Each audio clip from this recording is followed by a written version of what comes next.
What's up, everyone? Welcome to another Raid Shadow Legends video. Today we have Sicia Flametongue Champion guide. Let's go over her kit real fast. We'll go over her artifacts. We'll go over her masteries. I got actually 2 of her and might be actually getting a 3rd one today. We'll see how that goes. So I have this one in the Savage set with the Cruel. Very, very nice. We got her an attack percentage chest piece, crit rate gauntlets, speed boots. For the second one, we got her in crit damage instead of the Cruel. Crit rate gauntlets, attack percentage chest piece, speed boots again.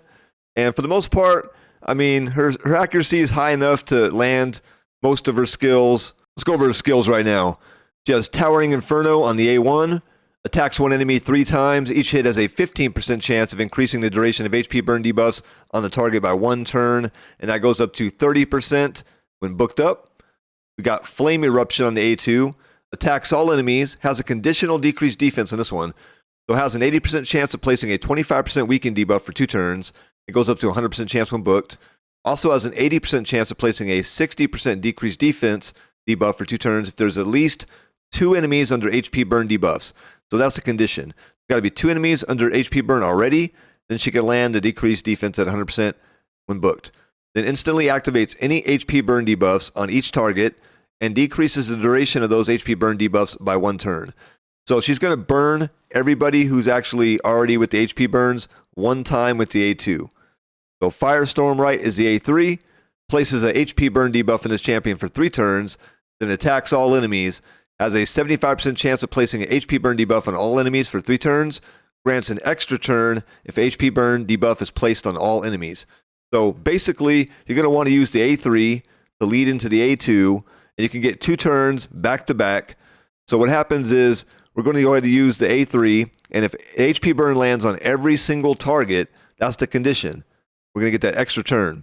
Then we can go into the A2, and basically the weaken's going to land, and hopefully, since we landed all those HP burns on all the targets, there's more than 1 target. You know, Clan Boss can only have 1. So besides Clan Boss, we'll get the decreased defense debuff as well. So very hard-hitting abilities here. Very hard-hitting champion. She's a slapper. Don't be mistaken about like her appearance, facade, or whatever. I mean, she comes to bang. She hits hard. So the A3 is what you want to go with first. Into the A2. Hopefully you landed everything. Now she has a passive skill, Metaphysics. Increases his champion's speed by 3 and damage inflicted by 3% for each ally and enemy under HP burn debuff. If Cardiel is on the team, all allies will heal by 3% of their max HP from HP burn debuffs instead of receiving damage and losing HP. So Cardiel turns this into a heal. Getting the damage inflicted increase, that's major. So she can land this on like Spider, for example, have 11 debuffs out there on everybody else, 1 on herself, that's 12 total, and get that damage boost right there. Whoo, 36%, that's nice. Very, very nice. Like I said, she hits very, very hard. And then the aura here increases ally accuracy in all battles by 60. Very nice aura. I think the only one downside she has is the fact she's Force Affinity. If she was Void, man, it'd be a wrap. So the AI is a little weird. The AI, for the most part, will go with the A2 and then lead into the A3, which is a little wonky. There are some conditions, I suppose, that you can change that. Like if you drop the decreased defense or weaken already on somebody before this champion gets a turn, and then she'll lead in with the A3. Sometimes you can change things by other conditions as well. But for the most part, we'll talk about that as we go through the stages. We're going to try her out on Spider, Fire Knight, and take her through the arena, Hydra, and some Doom Tower.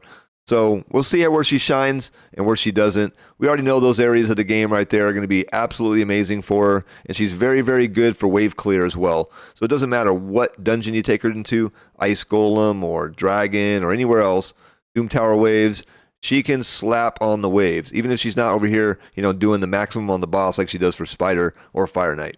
She does have the A1 with the 3-hitter. So it's very nice for Fire Knight as well. The masteries, I do have 2 of her. I went with 2 different sets of masteries. Very slight deviation on them.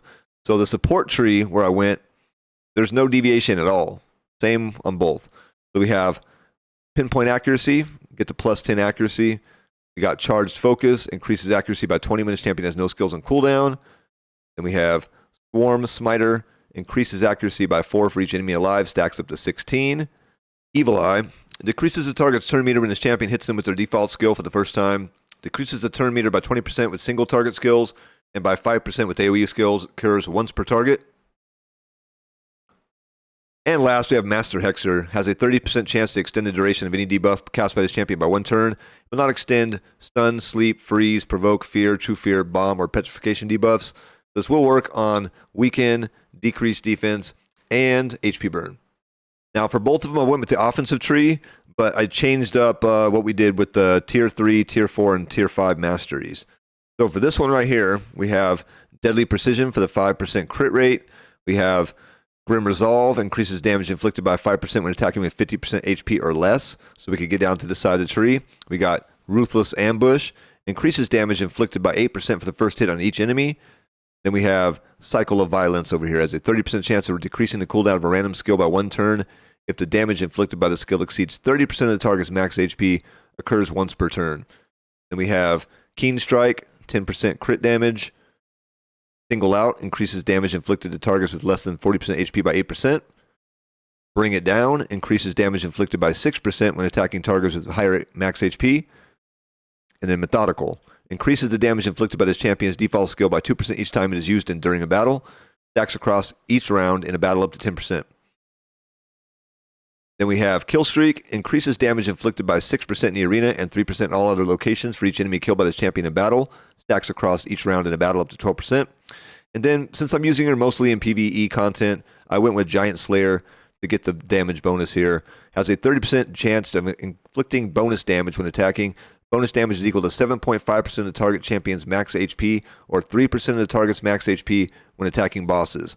Bonus damage can occur on each hit of a skill, but does not count as an extra hit.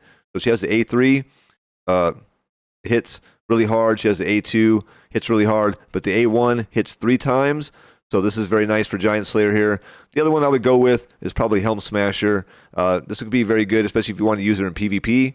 I don't really use her in PvP myself, but if I ever want to change that, I do have 2, so I can swap one and do it that way. Now, as for the other one, we swapped a couple differences here. We have Shield Breaker, increases damage inflicted to targets under shield buffs by 25%. And then I have Opportunist, increases damage inflicted to targets with stun, sleep, fear, true fear, freeze, petrification debuffs by 12%. And then Stoked to Fury, increases damage inflicted by 4% for each debuff in this champion, stacks up to 12%.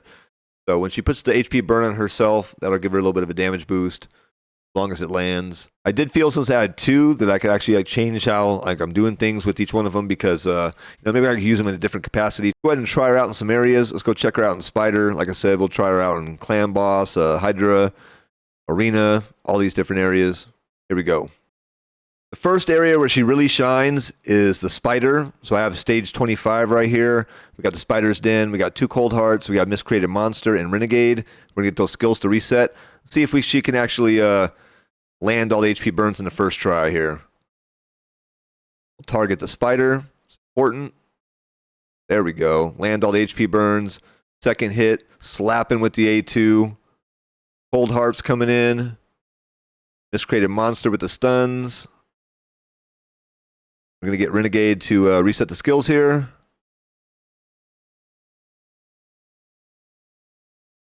Miscreated Monster with the stun again. Reapplying the shield. Here we come back with HP burns one more time. So she didn't land all of them, so we didn't get to use the A2 twice. But look at the damage here. Sicia Flametongue, we got 33 seconds. My best time is 30, which I'm convinced I can get better than that if I throw both Sicias in here and start getting some major teams going. Now, she has 7,621,000 damage. Miscreated Monster with about almost 600,000. Cold Heart, 1.5. The other Cold Heart, 1.9. And Renegade with 0. So you can see Sicia is doing the bulk of the damage here, and she actually is slapping so damn hard. Just bam! I love Sicia. I was very shocked and surprised by just how hard she hits when I got her, because I'm, you got to think of it more like this. The A3 and the A2 don't hit necessarily especially hard, but then when you combine them together, that's like a 7.0 multiplier. That's crazy. Like you're doing some major damage. And then on top of that, activating HP burns and all this other shit that's like just completely obnoxious. You know what I'm saying? It's obnoxious. All right, so this is going to be a very fun and interesting team here. I have not tried it out before personally. So we have Cardiel in the lead, who combines with Sicia Flametongue here to make the HP burns actually heal. So we have Cardiel in the lead, Angar for his reflect damage, his counterattack, and basically he can take off, I think it's 7 of the shield ticks in just his 1 counterattack. Pretty nice. And then the Sicia Flametongue over here, HP burns, we got the weaken, we got the decreased defense, and Cold Heart here for the heal reduction and you know, the turn meter control. So let's go. We got Cardiel starting off with the ally attack. Let's go ahead and bring in the HP burns. And Cardiel will join in with the attacks as well. I love that.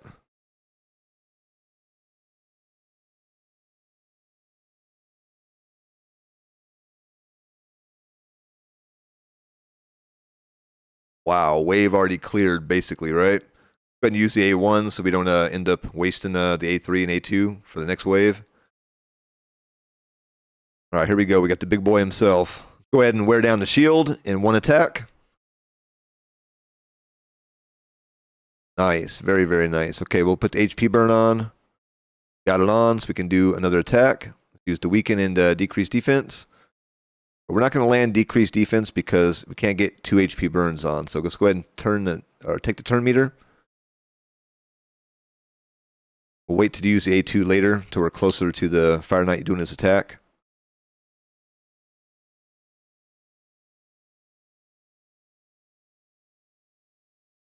Put on the block buffs and then revive on death.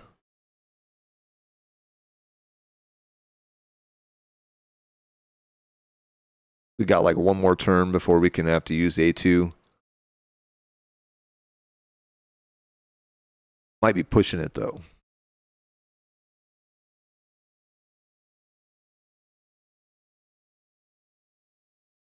Yep, pushing it too much. Oh well. The counterattacks worked out nice though.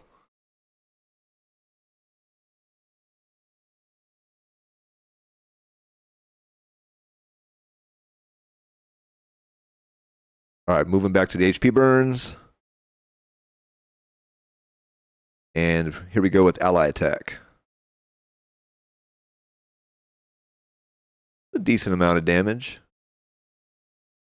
Use the turn meter, come back with the A1. All right, should be able to use the A2 on time this time. Rangar. I'm back with the weaken. Bam. All right, remove debuffs, block debuffs. All right, we're going to use A2 this time. Got all the buffs on now.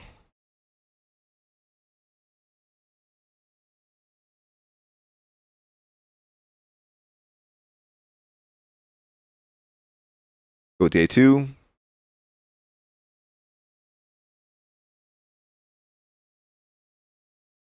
All right, there we go. Took off 8. Very nice. All right, the revive on death brought back our Sicia. Working just like a charm. Finish this guy off.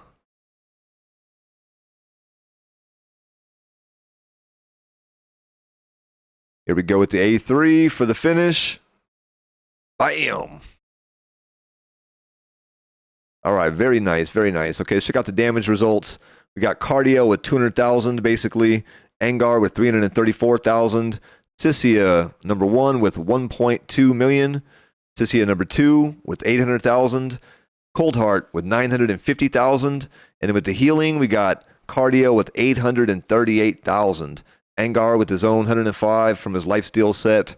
We got Sicia, and Sicia doing a little bit of healing. All right, let's go ahead and start with the A3 with the HP burn so you can land it on everybody. Very good. Let's go into the A2 with the weaken and decreased defense. Very nice. Go ahead and drop the decreased speed, increase the turn meter. We'll go ahead and drop the A2 one more time from the other Sicia. Go ahead and steal the turn meter. And knock out this Canderfon there. Work on the A1s and try to like get their turn meters to come back around. And use some of these skills and get their cooldowns down. A little better, very nice. Okay, here we go. Round 2. Go Go ahead and take out the turn meter of Canderfawn. Go ahead and do it again with the AoE from Shatterbones. Place the HP burns. All right, let's go ahead and attack Fushan. Go ahead and hit Zavia this time. Hit everybody with the AoE from Canderfawn. All right, we'll go ahead and drop the A2. Let's see if we can clear the wave. Go ahead and hit Canderfawn. Abyss. The AoE cleared everybody from Geomancer. Work with the HP burn again. Very nice. Let's go ahead and hit Zavia.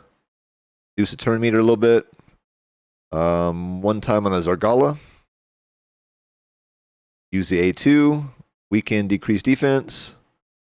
Go ahead and steal the turn meter of Zargala right here. Pop this Zargala in the back. Go ahead and work with Zavia again. Okay, working with the A2. Oh, dang.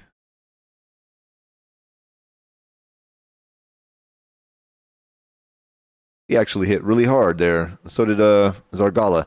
Okay, so getting a turn for those glass cannons is not ideal because they will kill people. But Sicia Flametongue with the majority of the damage here. We have 686,000. Geomancer with 100,000. The other Sicia with 450,000. Canderfawn with 188,000, who's a very nice damage dealer, by the way. You can see the difference here. And Shatterbones.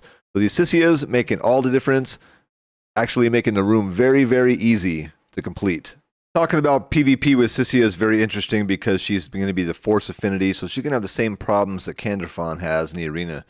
She's going to be weak affinity against Duchess teams and strong affinity against those magic affinity teams like Trunda. So you're going to want to seek those ones out specifically. Now, if you're an in-game account like mine is, I would say that for the most part, I don't use Sicia for PvP. She's not the type of champion that stands out to me on my account. I would prefer to use Trunda or Canderfawn, personally speaking. If not, you know, someone like Inthwi, Blood Twin, or Leorius the Proud when it comes to Voids, or even Gimbo the Dishonored. But when it, you know, let's say your early game account or your mid game account and you just picked her up and you don't have a Trunda Guilt Mallet, is she usable? Yeah, very much so. I would say that, you know, you're going to have to change the AI, I think, and I would change the AI to focus and prioritize the A3 over the A2. Now, I think that for the most part, what you want to do is get a buff stripper to go ahead of her. And if you don't have a buff stripper, it's going to be a little more difficult because if they have like immunity gear, for example, and the HP burn doesn't land for even one of them, then you're going to end up missing out on the A2. So hopefully the A3, you know, comes through and clears them, but it doesn't always happen. It's not the case for every single, you know, arena fight. So when the A3 does hit, that's a very high multiplier. But then when the A3 hits and lands all the HP burns and you come back with the A2, you got to combine both of those attacks together. Very lethal, very lethal. So she can definitely do some damage. If you don't have any other better slappers in the arena, she works. She's very good at it. I would definitely use her. You know, like I said, the one problem I see is you got the Force Affinity. Use Void, it'd be a different story. And you also have the HP burn additional on the extra attack. So you want to make sure you land all those. The buff stripper going ahead of her like Madame Ceres or Gurgo the Augur is going to be right up that alley. All right, let's go ahead and wrap up the arena talk here real fast. Move on to Hydra boss, move on to Clan boss, and then we'll give out some grades and check out our infographic. All right, let's go ahead and get started on showcasing Sicia versus the Hydra. We have the Arbiter in the lead for the weekend on the A1. He's here for the decreased defense on the A1, decreased speed in A1 for both of these two. Now we have the speed boost here. We have the increased attack. We have the HP burn activation. HP burns being applied by Sicia as well as weaken. And then we have the cleanse here from Shamel. Let's go ahead and get started with it.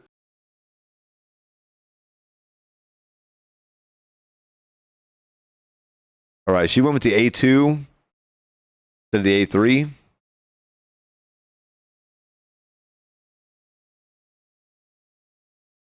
Okay, so we landed the HP burn on the 3 over here. Now, the one over here is weak affinity spirit, so that's going to be a problem. Not going to be guaranteed to land, so, you know, it's going to be pretty hit or miss. So far, everything looking pretty good, despite the fact that we didn't land all of our debuffs.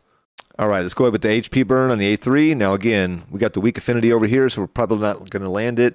If we do, we'll get lucky, we'll move back to the A2. Yeah, okay, so we got it on the 3 on the right. Go ahead and hit the head this down. All right, so there you have it, 14.82 million, very easy one key here. We have Arbiter in the lead, 539,000. Ninja with 4 million damage, activating all those HP burns. We have Krisk with 1 million damage. Tahanarak with 643,000. Sicia, pretty much matching Ninja's 4 million. And then we have Inquisitor Shamel with 3.745 million damage. Very, very nice. So, most definitely looking pretty good. Sicia brings something to the table that's very nice for the Hydra boss. We got the HP burns, the weaken, the decreased defense. She can do it all. She's amazing. This video is super long. We're already at 20 minutes. Let's go ahead and wrap it up. We'll go through the infographic real fast. We'll give her some ratings. She has, the A1 has a multiplier of 1.05 times attack, and that's a 3 times attack, so that's times 3. The A2 is 3.7 times attack. The A3 is 3.5 times attack. So when you combine those together, you got about 7.2 times attack damage when you land all the HP burns on those conditional attacks. Okay, for arena offense, I do not find her to be a top tier 10 level nuker, but she is definitely serviceable. She works. She can be in that spot like a Trunda or a Kanderfon or a Rotos or somebody and slap. She could do some damage. Arena defense, because she's actually set there and she's CPU based, and you have a team that you can choose to counter her. I think I'm going to give her a 6.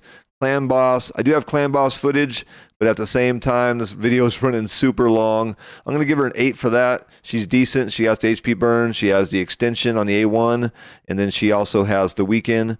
So faction wars, most definitely a 10. Dragon, a 10, at least even for just the wave clearing. When you get to Dragon, she does work too, but just for the wave clear alone, a 10. Faction wars, 10. Fire Knight, 10. She has the A1 that has a 3-hitter. She has the weaken, the decreased defense, HP burn. She's very nice. She actually, the aesthetic fits the Fire Knight very nicely. Hydra boss, I give her a 10, but that's only because she does so much damage. She hits really, really hard. I was going to knock her down to a 9 because when it comes to the HP burns, she is force affinity, so she can weak hit. She has weak affinities out there. Somebody like, I would say, Mordecai, for example, he can place the HP burn. He never weak hits. He's most definitely a 10 at Hydra boss. But why I give him a 10 and her a 9 is because he can land all those HP burns and she can't. But what bumps her up to a 10 is all the damage she does besides that. Now, Mordecai only gives you the HP burns, and then after that, doesn't really do a whole lot. She can do more than just that. So I bumped her up to a 10. Ice Golem, an 8. Maybe not the best for the boss specifically alone by itself, but definitely there for wave clear. Very good. Spider, she's an absolute beast. The queen of the spider. You got early game. She's most definitely a 10. Mid game a 10. And I was surprised to know that late game, she's still a slapper. She does work. So she's most definitely a 10 at the late game too. So that's it for me. I hope you guys enjoyed the video. If you guys did, please like, comment, subscribe. I'll see you guys in another video here soon. We'll work on more champion guides like this one, but they are exhausting. So I hope you guys enjoyed it. You guys have a great day.